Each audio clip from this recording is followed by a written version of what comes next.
সুন্দর সকালে শ্রীগণেশ কৈলাসে বসেছিলেন শান্ত মনে। তার পাশে ছিল তার প্রিয় বন্ধু ছোট্ট ইঁদুরটি।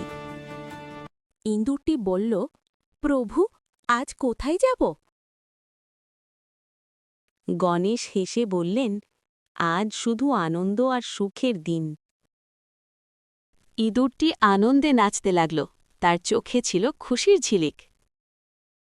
গণেশ তার হাতে ধরা মোদক ইঁদুরটির সঙ্গে ভাগ করে নিলেন। ইঁদুরটি ভাবল, আমি ছোট, তবু প্রভুর বন্ধু। দুজনে একসাথে কৈলাস ঘুরে বেড়ালেন হাসি আর গল্পে। সেই দিনটা ছিল শুধু সুখ, ভালোবাসা আর বন্ধুত্বের। এই বন্ধুত্ব শেখায় ছোট বড় নয়, মনটাই আসল।